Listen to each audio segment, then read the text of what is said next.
The last game of the weekend, FULHAM, Manchester United. Well, you go first. Fulham win. FULHAM win. Chai. Do you know what my mind is telling me? What? It's telling me A in United this game, win. draw. I don't see- Okay, you said I don't they will get draw. open. I don't even see draw. I don't even see draw. I'm looking at a Fulham win. The reason is this. I think, in all honesty, I think the crisis at United, it's not only on the pitch, it's even off the pitch. Off the pitch. Kai. You had the story. Basically, what I got within the week was the fact that United are close to a PSR breach. They are close to a PSR breach. That is a financial crisis at Old Trafford, despite the in-house takeover. And that means that there is every likability that ticket prices will go up again next season. If you've noticed the whole shenanigans that has been going on behind the scenes, we've been seeing a major issue of finance. Yes. United are broke. Let's say it officially. United are broke, which is why all of a sudden we are hearing the United talking about selling Garnacho just to balance up the books. Now, that takes me to this thing I want to ask you as a neutral fan, because we having a back and forth with some of my friends in the group. We're talking about Manchester United. Ineos are broke, and they can't put money in the club. They have to sell Garnacho.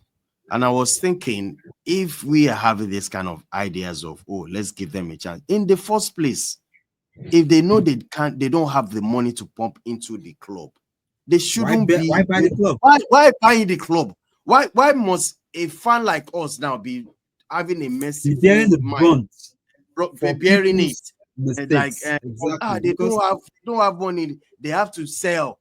They have to. And I was looking at, people don't get my point. Like, what are they doing? What are they looking for in the club then? The truth is, I think what are they doing? The whole Ineos takeover, looks like a sham to me. Currently. Yeah. It looks like let's call it spade a spade. People are saying, they don't have money, and they don't. I said, what are they looking for in the first place? Everything is not going according to plan. In all honesty, it's bad. First of all, you take over the club. Okay. First aspect, administration. You brought in someone as director of football, and the guy left after how many months? Left after 4 months. That's why the fact that this guy, basically, you had to put this guy on a suspension. Yes. For 6 months before he could actually resume the job. And he resumed it, and within 4 months, he was out of the job. It tells you that there is a problem somewhere. When it comes to making decisions on how things are going on in the club, you can see that there's obviously a very, very big lacuna. It took you an extra 6 months to actually see what every club fan and even neutrals and even foes could actually see in almost like from the start that Erik ten Hag was not the right man for the job. Everybody can see that one clearly. The FA Cup was just basically a smoking. I personally was insistent, and I remember I said it then that what should have happened was immediately he brought that cup back to Carrington Road. As he's handing over the cup to the board, they should hand him over an envelope. Thank you so much. Thank you. Thanks. Goodbye. Thank you for the service. Yeah, simple. Goodbye. Instead, they left him. He went ahead to go and do those sham signings, which he normally does, which he has done again. Yes. And the club is suffering for it. It tells you something. Now, coming down to the players, we've always had managers talk about the fact that United needs open bypass surgery. I think you can tell. Look at yesterday's game. I nearly had a heart attack. and I'm not a United fan. Why are they playing like this? Own goal.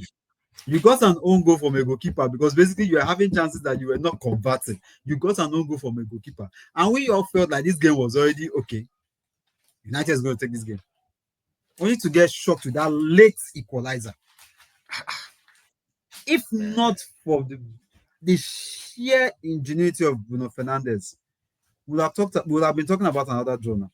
I'm telling you. Because basically Fernandes that actually won that game for United. It was nothing to talk about. And then you tell me, okay, if I want to ask you about this now, about they have to sell Garnacho to get money. I think United are, the truth is this. I understand what United are trying to do here, but believe you me, yes, it's a bad idea. To a rival. It's happened to Arsenal, so I know. Remember when Arsenal was basically trying to balance the books over the new stadium, where they were basically selling their players to Man City. We saw what happened. Yes. Those players were basically, Man City were using those players to actually dominate. Funny enough, the Arsenal players, but they were using them to dominate the league. I think United did that. Nasri, Adebayo, Kolo Toure. This guy, Clichy or Kolo Toure and Clichy. Those are the four players that went. Yeah. And they all won the Premier League title with Man City. Can you imagine? Just imagine that. Now, the thing is this. What United are trying to do, it's very funny whereby we talk about the fact that stupidity is trying to do the same thing all over and over again and expecting to get different results.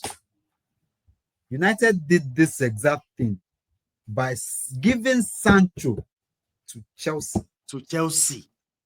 We have seen what Sancho has become at Chelsea. The player who came in exchange, we never see working.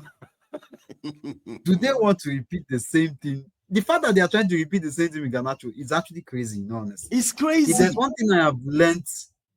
thing I've actually learned in football is this.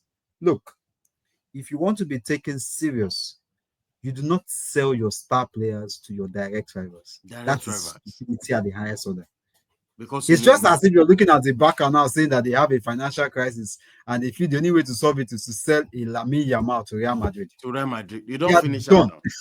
You're done.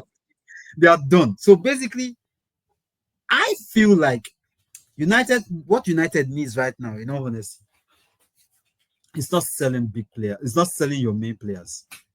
I think United needs a financial injection. In all honesty. Ineos doesn't want to pump money because that is where I keep they don't want to pump money because Glazers never pump money. This is where they are failing to they have 27%. So why are they going to be pumping money? We had a Man City. The owner injected funds to make them what they are today.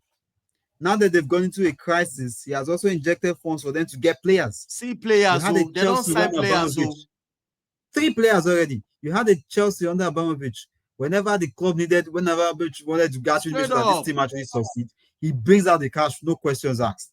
You have the Liverpool, who initially, when they came in, they were actually injecting funds, although all of a sudden they've now become stingy people. They don't want to release again.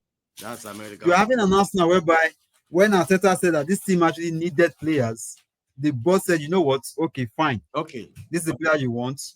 Here's the funds. They injected funds as well into. So when you're looking at the fact that club size are actually, in fact, where it's getting bad is the fact that a club like Bournemouth can actually go out and tell Roma point blank, I want to sign this player. You do not have the funds for it. It tells you something.